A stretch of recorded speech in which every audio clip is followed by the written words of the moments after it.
کئی لوگوں کو دیکھا کہ بیمار ہوتے ہیں، کبھی ہسپتال کا چکر، کبھی ڈاکٹر کے پیچھے، تو نبی علیہ الصلوۃ والسلام نے ایک حدیث پاک میں فرمایا، اس حدیث کو مسند احمد نے روایت کیا اور طبرانی نے روایت کیا کہ جو شخص فجر کے بعد 3 مرتبہ یہ دعا پڑھ لے، اللہ 4 مرضوں سے اس کو نجات عطا فرما دیتے ہیں۔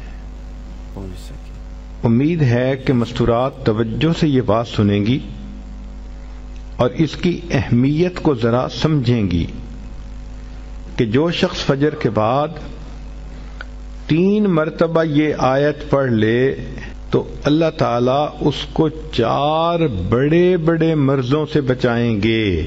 نمبر 1، پاگل پن۔ اگر کوئی آدمی مینٹلی ان بیلنسڈ ہو، ریٹارڈڈ ہو، یا جس بندے کو چیزیں بھول جاتی ہوں یا چیزیں یاد نہ رہتی ہوں، ذہن سے متعلقہ جو بیماریاں ہیں وہ اسی پاگل پن کے زمرے میں آئیں گی، یا کسی کو مرگی کی بیماری ہوتی ہے وہ بھی اسی زمرے میں آئے گی۔ تو پہلی بیماری جو اللہ تعالیٰ دور کرتے ہیں وہ ہے پاگل پن، اور دوسری بیماری کوڑ پن۔ کوڑ پن کہتے ہیں چہرہ بدصورت ہو جانا۔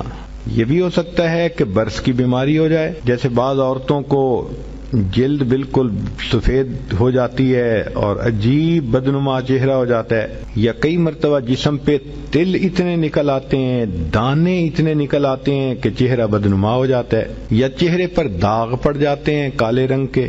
تو چہرے پہ داغ پڑیں، چہرے پہ دانے بنیں، یا چہرے پہ برس کے نشان پڑیں، کوئی بھی چیز ہوگی وہ اسی کوڑ پن کے زمرے میں شامل ہوگی جس سے کہ چہرہ انسان کا بدصورت ہوتا ہو۔ یہ بیماری بھی اللہ دور فرما دیں گے۔ اب جن بیچاریوں کو بیوٹی پارلر پہ جانے کا شوق رہتا ہے اور اپنے فیس پہ پتہ نہیں کیا کیا پروسیس وہ کرواتی ہیں، تو ان کو تو چاہیے کہ وہ اس آیت کو یا اس فکرے کو بار بار پڑھیں تاکہ اللہ تعالیٰ ان کے چہروں کی خوبصورتی دیر تک سلامت رکھیں۔ اور تیسری چیز ہے اندھا پن۔ اندھے پن سے مراد یہ کہ آنکھوں کی بینائی ہی چلی گئی، یا آنکھوں میں موتیا بند آ گیا، یا آنکھوں پہ اینک لگانی پڑ گئی۔ یہ سب ایک ہی بیماری کی تفصیلات ہیں۔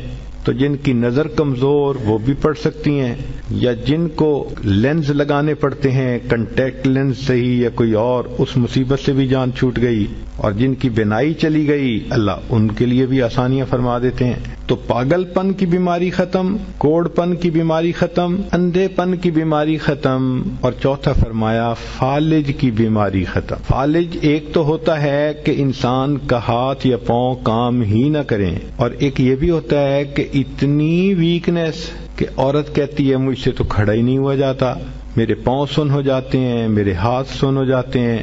یہ ساری چیزیں کمزوری اور فالج کی ابتدائی سٹیجز ہیں، تو یہ سب چیزیں ٹھیک ہو جاتی ہیں۔ اب بتائیں کہ اتنی بڑی بڑی بیماریوں سے جس بندے کو بچنے کی خوشخبری مل رہی ہو تو وہ تو پھر اس عمل کو کیے بغیر رہ ہی نہیں سکتا۔ اور یہ عمل دیکھو چھوٹا کتنا ہے۔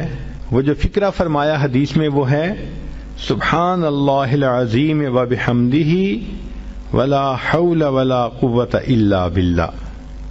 اتنا سا فکرہ پڑھنے پر اللہ چہرہ بھی پر نور بنا دیتے ہیں، میموری بھی تیز کر دیتے ہیں، اللہ تعالیٰ بینائی بھی تیز کر دیتے ہیں، اور اللہ تعالیٰ جسم میں طاقت بھی بھر دیتے ہیں۔